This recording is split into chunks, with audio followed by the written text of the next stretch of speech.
নমস্কার বন্ধুরা, চলে এসেছি আজ একটি পুরনো দিনের রান্না নিয়ে। পুরনো দিনের কেন বললাম, কেননা ঠাকুমার হাতের এই রান্নাটি আমার ভীষণই পছন্দের, তাই আজ ঠাকুমার মতো করে রান্নাটি করার চেষ্টা করলাম। তো আজ করছি ডাটা আলু দিয়ে চিংড়ি মাছ রান্না। স্টেপ বাই স্টেপ সম্পূর্ণ দেখার অনুরোধ রইল, একদম স্কিপ করবেন না। খুব তেল কম দিয়ে কিন্তু আমি রান্না করি সবসময়। আপনারা যারা নিয়মিত ভিডিও দেখেন তারা জানেন এই গরমে হালকা পাতলা রান্না আমাদের শরীরের জন্য ভীষণই ভালো, তাই রান্নাটি দেখে নিন, অবশ্যই কখনও ট্রাই করবেন। দেখতেই পাচ্ছেন ডাটা আলুটা কেটে কিন্তু একটু ভাপিয়ে নিচ্ছি, এতে তেল কম লাগে কিন্তু রান্নায় যখন ভাপিয়ে নেবেন। তারপর কড়াতে দিয়ে দিলাম সামান্য পরিমাণে সাদা তেল, দিয়ে চিংড়ি মাছগুলো পরিষ্কার করে নিয়েছিলাম আগে থেকে, মাথাগুলো ছাড়িয়ে নিয়েছি। তারপর নুন হলুদ মাখিয়ে রেখে চিংড়ি মাছগুলো কিন্তু আমি ভেজে নিয়েছি একদম লালচে করে।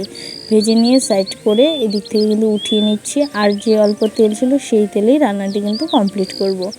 তারপর সেখানে দিয়ে দিলাম কিছু কুচনো পেঁয়াজটা হালকা আছে নাড়তে নাড়তে একদম লালচে কালার পর্যন্ত কিন্তু নাড়তে হবে। তারপর ভাপিয়ে রাখা ডাটা আলুটা দিয়ে সেখানেই দিয়ে দেবো কিন্তু নুন আর হলুদ দিয়ে কিছুক্ষণ সময় ধরে ভেজে নেব। যারা এখন আমার চ্যানেলটি সাবস্ক্রাইব করেননি তাদের অবশ্যই অনুরোধ করব, প্লিজ চ্যানেলটি সাবস্ক্রাইব করে বেল নোটিফিকেশনটা অল করে আমার পাশে থাকবেন। আমি কিন্তু গ্রামাঞ্চলের ভীষণ পুরনো রান্না সহজভাবে তুলে ধরার চেষ্টা করি।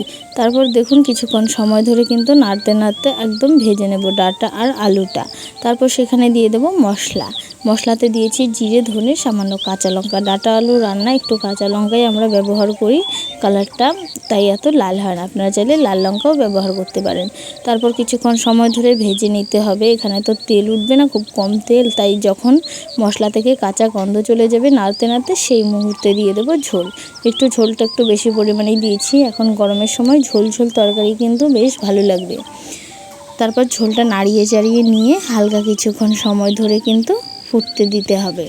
তারপর এখানে দিয়ে দেবো চিংড়ি মাছের সাথে একসাথে তরকারিটা অনেকক্ষণ জাল হওয়ার ফলে কিন্তু তরকারির স্বাদটা অনেকটাই ভালো হবে। দেখতে পাচ্ছেন কত কম তেলে কিন্তু আমার রান্নাটা হয়ে গেছে।